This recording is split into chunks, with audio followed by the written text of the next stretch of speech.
Ciao a tutti ragazzi e come al solito bentornati sul canale. Oggi parliamo della conferenza stampa di Damien Comolli che ha presentato ufficialmente gli ultimi due acquisti, Edon Zegrova e Luis Openda, e tra l'altro ha anche colto l'occasione per fare un bilancio di quella che è stata questa sessione estiva di mercato che noi sappiamo per la Juventus è stata abbastanza lenta e per noi tifosi veramente avara di emozioni, soprattutto nella parte centrale fino a quando non si sono sbloccati questi acquisti.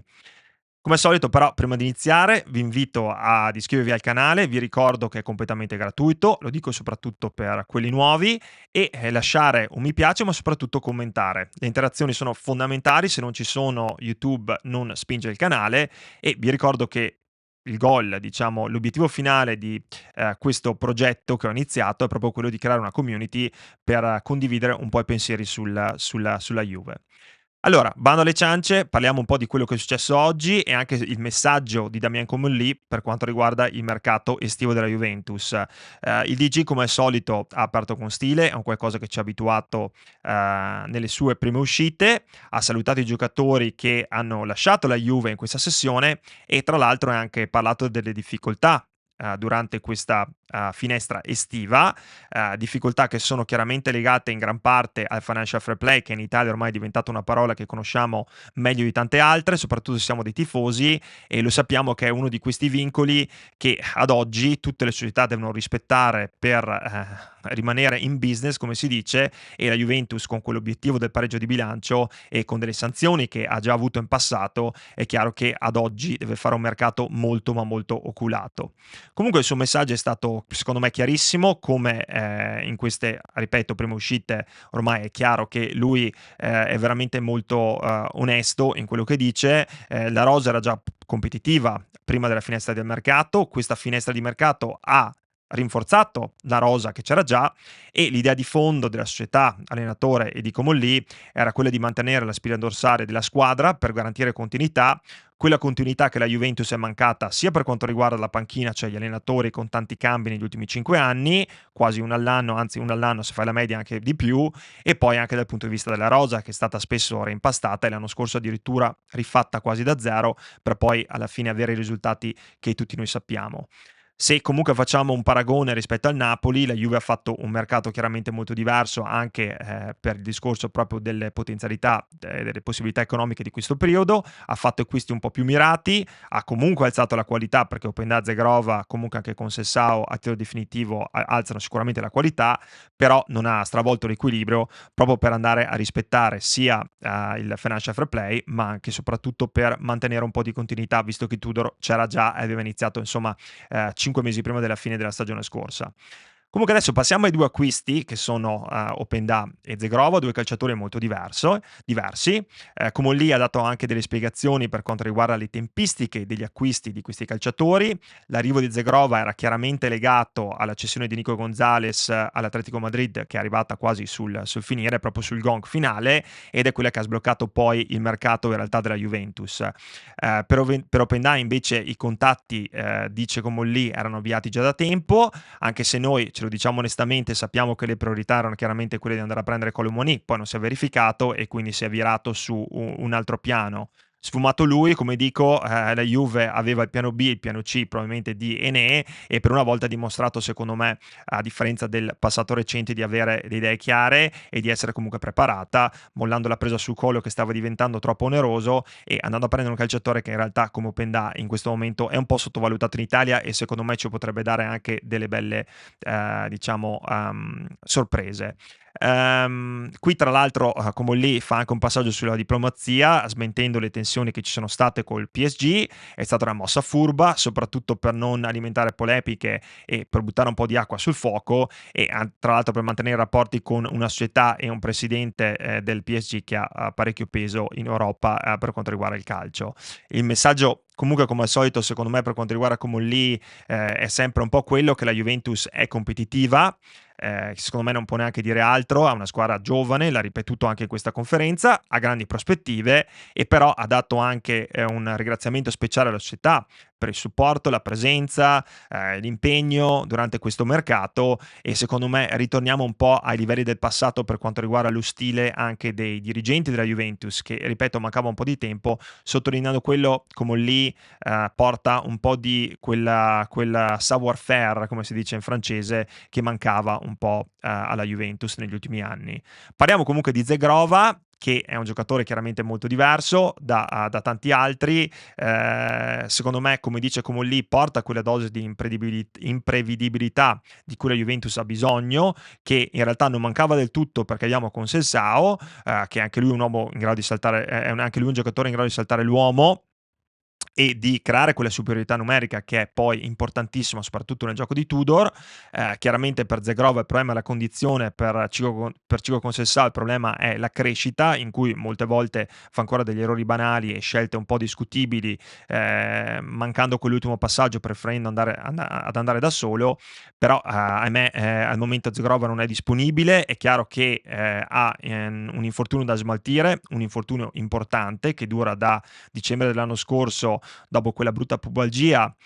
che ha costretto il calciatore anche a operarsi in tempi recenti, quindi il giocatore stesso, quando gli è stata fatta, scusate, la domanda per quanto riguarda il derby, lui dice che non solo chiaramente non è ancora disponibile, ma che non sarà a quanto pare nemmeno tra i convocati. Ed è normale che sia così, ragazzi. Io credo che i tifosi devono avere tanta pazienza in questo momento perché si sapeva ancora da prima che Zegrova non era pronto, però può diventare una di quelle armi pazzesche nell'arco a disposizione di Tudor, soprattutto quando potrà ritrovare quel ritmo partita, l'intensità. Io so che molti di voi dicono, beh, insomma, forse aveva senso anche andare a mandarlo magari in panchina per fargli, insomma, respirare il profumo della competizione, però vi assicuro, credo che quando sarà il momento Zegrova entrerà e molto probabilmente non solo ci stupirà tutti, forse no perché abbiamo visto un po' di sue skills e ha giocato anche contro di noi, ma perché avrà tanto da dare a questa squadra e soprattutto in Serie A dove saltare l'uomo è diventato ormai un qualcosa che fanno in pochi. Comunque parliamo anche di Openda. Chiaramente è molto diverso il discorso per lui che è un calciatore opposto, non opposto però diverso di caratteristiche rispetto a Zegrova e lui lo dice chiaramente, si candida, dice di essere pronto al 100% e di proprio avere voglia di entrare in campo fin da subito. Lo dice chiaramente per togliere ogni dubbio che è un numero 9, è un numero 9 che però insomma sa svariare. Lui dice io ho sempre fatto il numero 9, ho sempre giocato anche a ruolo, però mi muovo molto, posso svariare a destra, posso svariare a sinistra e posso andare incontro al centrocampo come giocare in profondità e questo secondo me darà grande opportunità a Tudor di poter fare anche delle scelte interessanti. Chiaramente con il fortuna di Conceição, secondo me Openda si candida per una maglia titolare in questa partita di sabato, anche perché sarebbe interessante secondo me vederlo tra gli 11 titolari. Tra l'altro Openda dice qualcosa anche di interessante per quanto riguarda la concorrenza, a quella domanda in cui gli chiedono insomma se gli piace avere questa concorrenza alla Juventus visto che ci sono altri calciatori come chiaramente David e Vlahovic e lui dice chiaramente sì, la concorrenza è quella che ti fa crescere, ti dà stimoli e alza il livello insomma generale della squadra ed è un qualcosa che secondo me è mancata l'anno scorso a Vlahovic, visto che Milik non c'è mai stato, non c'è nemmeno adesso, secondo me lui si è trovato da solo e non ha avuto l'opportunità comunque di mantenere il livello mentale e anche fisico alto come dovrebbe essere se ci sono 2 o 3 alternative e il posto non è sempre assicurato. Secondo me questa è la mentalità giusta da parte di Openda, un calciatore dovrebbe pensarla così, dovrebbe sempre mettersi alla prova, anche perché questi calciatori sono giovani, Openda è giovane ed è normale che bisogna crescere, anche aspettarli, però la competizione fa sempre bene a tutti. Secondo me c'è anche un ruolo importante in tutta questa conversazione che, a parte la conferenza stampa, è il ruolo di Tudor. Tudor chiaramente non era in conferenza, la conferenza sarà domani, però bisogna farsi la domanda anche quali saranno le scelte che Tudor farà per questo derby d'Italia di sabato. Io vi dico chiaramente qual è la mia opinione, siamo qua, quindi non mi vergogno e non mi tiro indietro e mi piacerebbe vedere un Tudor con un coraggio diverso e vorrei vedere Openda lanciato in campo proprio dal primo minuto. Secondo me l'alternativa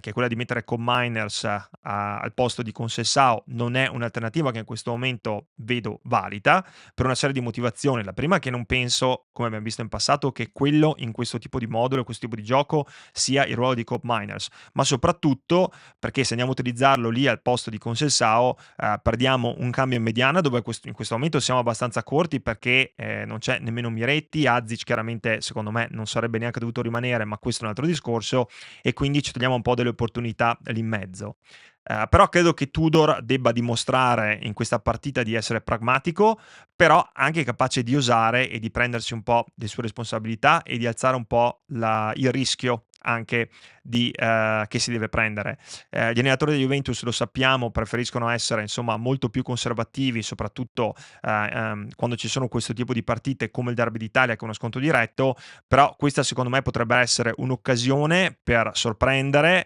e per mandare un segnale forte non solo a noi tifosi, che alla fine sì, è importante fino a un certo punto, ma soprattutto anche agli avversari e a tutta la Serie A, che la Juventus quest'anno non scherza, che comunque ha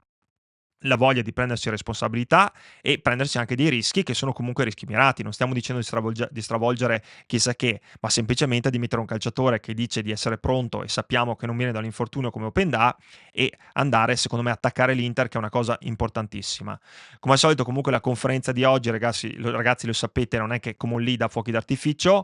Qualche input interessante c'è stato, cioè dover aspettare Zegrova, come lo sapevamo già. OpenAI invece è pronto, è blocchi di partenza, sta solo aspettando lo sparo per partire a testa bassa, e la Juve è rimasta competitiva, si è migliorata e ha ambizioni, però, come ripeto, Tudor secondo me ha un lavoro da fare in questo momento che è importante, e mi aspetto anche delle scelte di un certo tipo. Domani ci sarà la conferenza stampa, come al solito non mi aspetto che Tudor si sbottoni o che condivida chissà che, scusate, ormai credo che queste conversazioni e conferenze stampa prepartite siano abbastanza compassate e veramente non diano tanti spunti, a parte magari andare a vedere qual è il clima e come si dice, la temperatura all'interno della stanza.